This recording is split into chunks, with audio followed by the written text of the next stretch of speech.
Hello everyone. Today I am present here to present my presentation on the topic Python libraries for data science. My name is Tanuj Sharma and I study in AVSIT College of Engineering, Ghaziabad. My admission number is 2020 CSDS 026 and in section 8. This is my topic Python libraries for data science, which I will explain you from beginning to advanced level. These are all the contents which I would try to explain one by one. The first one topic is history of Python. It is created by a Dutch programmer named Guido van Rossum and first released in 1991. The date of birth of Guido van Rossum is 31 January of 1956. He has also worked for Google and Dropbox. And Python invented in 1991 at CWI in the Netherlands. This is the brief introduction of the um, creator of or inventor of or developer of Python language. Now it's time to introduction to Python language. Yeah. Python is a widely used uh, general purpose both industry and academical high level programming language.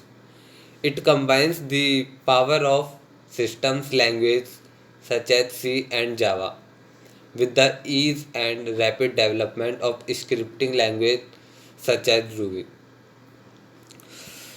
Python is an interpreted high level programming language for general purpose programming created by Guido van Rossum.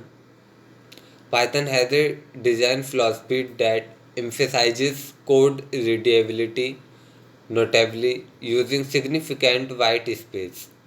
It provides constructs that enable clear programming on both small and large scales. Python features a dynamic type system and automatic memory management.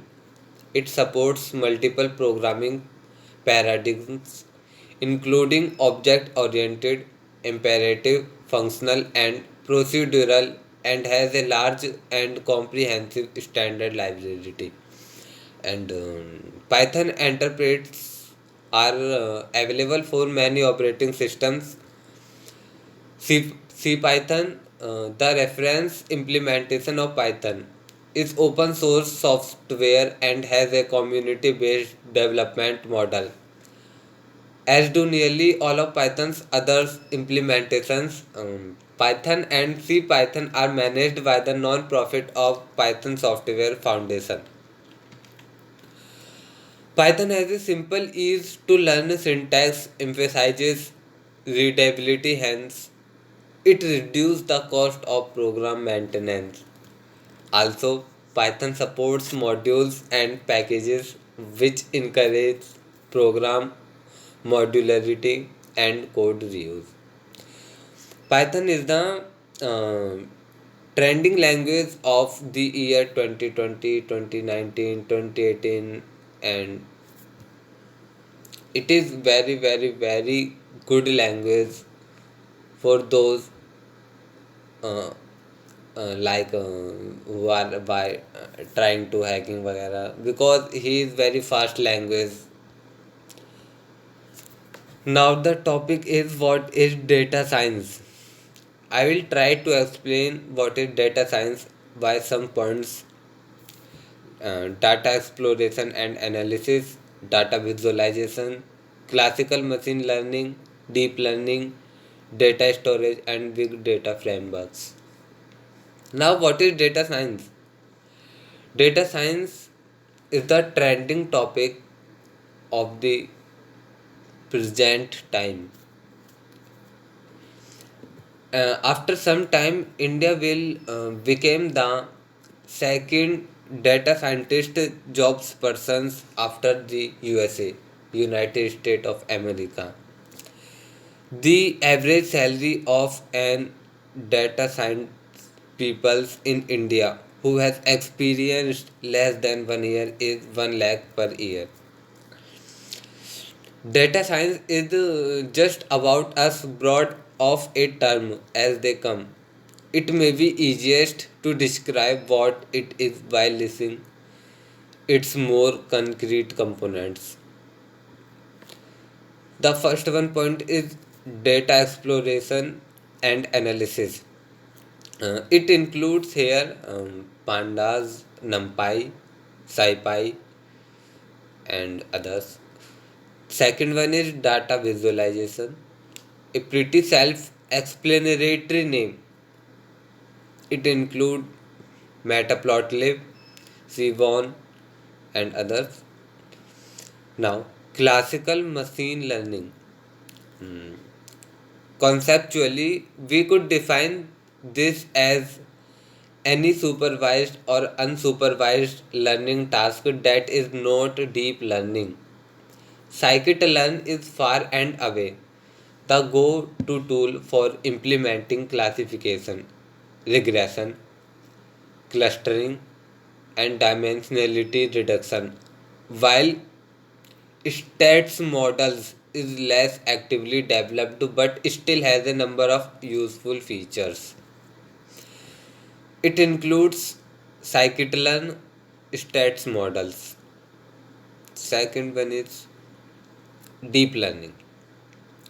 This is a subset of machine learning that is seeing a um, renaissance and is commonly implemented with Keras among other libraries.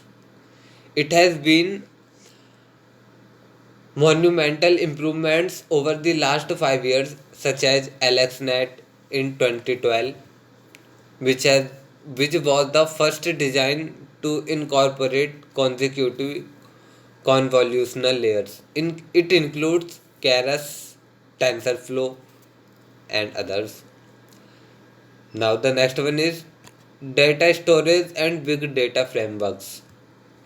Big data is best defined as data that is either literally too large to reside on a single machine or can't be processed in the absence of distributed environment. The Python bindings to Apache technologies play heavily here. And now the next topic is advantage of using Python. Yes, I will also try to explain this by some points. The first one point is presence of third party modules. The Python package index, commonly known as PPI, contains numerous third party modules that make Python capable of interacting with most of the other languages and platforms. Next one point is extensive support libraries. Python provides a large standard library which includes areas like internet protocols, string operations, web services, tools, and operating system interfaces. Many high use programming tasks have already been scripted into the standard library, which reduces length of code to be written significantly. Next one topic is open source and community development. Python language is developed under an OSI approved open source license, which makes it free to use and distribute, including for commercial purposes. Further, its development is driven by the community, which collaborates for its code through hosting conferences and mailing lists and provides for its numerous modules. Now the next one topic is no point is learning ease and support available. Python offers excellent readability and uncluttered, simple to learn syntax which helps beginners to utilize this programming language. The Code Style Guidelines PEP8 provide a set of rules to facilitate the formatting of code. Additionally, the wide base of users and active developers has resulted in a rich internet resource bank to encourage development and the continued adoption of the language. Next one point is user friendly data structures. Python has built in list and dictionary data structures which can be used to construct fast runtime data structures. Further, Python also provides the option of dynamic high level data typing, which reduces the length of support code that is needed. Next one topic is productivity and speed. Um, Python has clean object oriented design, enhanced process control capabilities, and possesses strong integration and text processing capabilities and its own unit testing framework, all of which contribute to the increase in its speed and productivity. Python is considered a variable option for building complex multi-protocol network applications. Now these all are the advantages of using Python. Now the next one topic is Python libraries for data science. These are not all the libraries for data science. These are only the some topmost Python libraries for data science, or we can say that the some basic libraries for data science. I will try to explain you some of them or all of them libraries of data for data science one by one. The first library for data science is NumPy. It is a basic library of computer science labs, and many of the libraries in this list using the array NumPy as the key and their basic production. In short, it presents the arrangement arrows and array elements and the power of development to perform mathematical functions and the matrices with the least number of possible codes. It is one of the most commonly used Python libraries. NumPy stands for Numerical Python and it comes with many features and built-in data structures which include single and multi-dimensional arrays. The standard Python does not support the concept of arrays. However, it provides an alternative code list. But lists are not that efficient with mathematical computation. The array structures provided by NumPy is specially designed for mathematical and numerical calculation. And some of the features of NumPy are it can be used to perform simple as well as complex scientific computation. It supports multi-dimensional arrays which are missing in standard Python. It comes with various built-in methods that can perform different numerical calculations on the multi-dimensional array. It also supports data time and linear algebra, which is most important. Now, and the next one is SciPy. It is based on NumPy to add a collection of highly algorithms to judge and provide the information presented.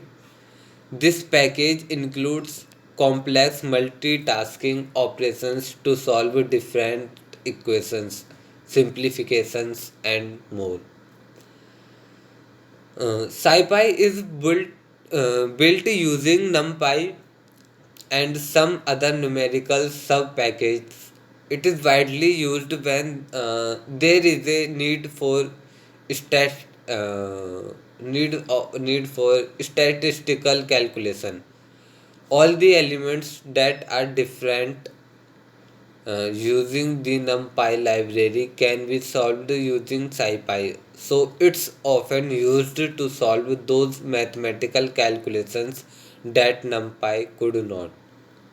SciPy all modules are more efficient as compared to NumPy, which makes it a perfect library for data science. Some of the features of SciPy are: SciPy works along with NumPy. It supports numerical integration and calculation using the NumPy array. Apart from NumPy, it includes many other numerical sub-packages. It also supports advanced linear algebra methods, which we can't see in NumPy. Now, the next one library is Pandas. It integrates data structures and tools for effective financial analysis, statistics, social studies, and engineering. Pandas worked perfectly with incomplete information, unified and unlabeled.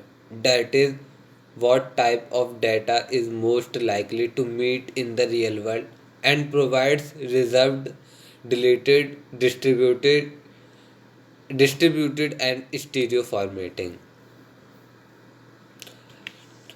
Apart from Python's NumPy library, Pandas is the second most known library that heavily using in Python data science projects. It is used in various domains which includes statistics, financial economics and data analysis. It builds on NumPy, which means it uses NumPy arrays for processing Pandas objects. Pandas often used when we have to process a massive chunk of data and it cannot perform all the processing alone. So it uses NumPy to structure the data and SciPy for statistical methods. When you are working on a data science model, we need to use all three tools for an effective models. And some features of Pandas are: it comes with predefined and customized indexing objects for fast and effective data frame. It is the best library for data wrangling or mugging. It can deal with the different data formats which include CSV, TSV and SQL database. It can be used to manipulate large data sets which include data subsetting, data slicing, data manipulation and data visualization. Now next one library is IPython. Increase the functionality of Python interpreter with a shell that combines a well-developed image, rich media, sconces, complete text, and repetition of the order history. It also works as a reliable translator for your programs that can actually be useful for errors. If you have ever used mathematical or MATLAB, you should feel comfortable with IPython. MATLAB is also an programming language but has a low value than a Python. Now the next library is Matplotlib. It is standard library. It is standard library. No. It is standard Python library to create 2D graphics and graphs. It is a very low level, which means more require additional instructions to some of the libraries with more advanced photographs and better numbers. However, the loose left side with sufficient commands you can make any type of graph you want a matplotlib. It is the most famous Python data visualization library. We can also say it is the almost basic library that we need to master if we are into Python and data science. It comes with a wide range of institutive graphs such as histograms, bar charts, power charts, error charts, and many more. It can work along with other data science libraries such as NumPy and SciPy and plot very precise 2D graphs. It also comes with inbuilt object-oriented APIs which can embedded charts into applications. Now, some features of Matplotlib are it makes it easy to plot various charts using various predefined methods. The color and fonts of the chart can also be customized using various functions. It also provides an object oriented API to integrate with the different applications. Now, the other libraries for data science, which I do not include in this presentation, but I will also try to explain you those all remaining libraries. Now, C1 is the next one library. C1 is an extension of the Matplotlib library that is used to plot more discrete and appropriate graphs. It also supports a built-in data science API that is used for studying the relationship between different variables like Matplotlib. C1 supports various charts, but it can plot all those with better visualizations and less complexity. Features of C1s are with it we can analyze uni as well as bivariate data points. It supports various data formats. It can plot graphs for linear regression models. It is highly used to plot complex visualization with a number of points. It also supports various themes for its visualizations. Now the next one library is scikit-learn, as I remembered. Scikit-learn is a machine learning library and it includes mostly all the features and tools required for data science. It was introduced as a Google Summer Code, which is also known as GSOC, project for machine learning. It comes with various built-in modules that provide all the popular pre-written ML algorithms such as random forest, spectral clustering, cross-validation, means clustering, and many more. Scikit-learn can be used for both supervised as well as unsupervised machine learning algorithms.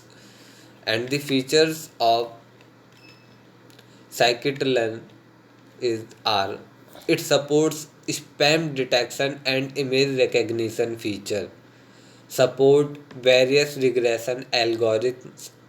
It has modules for supervised as well as unsupervised learning. It supports cross validation for model evaluation. Now the next one library is Keras. Keras is a deep learning Python library that widely used for the neural network. It is one of the most powerful Python open source libraries which can work with the different data sets such as statistical models, image and text data. There are many other robust deep learning libraries in Python, but Keras makes it easy to work with complex deep learning models. Features of Keras are it supports all types of neural networks. It comes with various built-in data structures for image processing. It comes with popular pre-processed machine learning models. It is a very scalable library, which means we can add additional functions to learn and practice in depth deep learning. Now, it's time to conclusion. As I thought, while the Python language reference describes the exact syntax and semantics of the Python language, this library reference manual describes the standard library that is distributed with Python. It also describes some of the optional components that are commonly included in Python distributions. With this, we have reached the end of our top Python libraries for data science. All the libraries we have mentioned here are the popular ones. Apart from these, there are many other libraries which we can use for data science and machine learning. If we want to set careers as a data scientist with Python, then we need to learn most of these libraries. Now, thank you.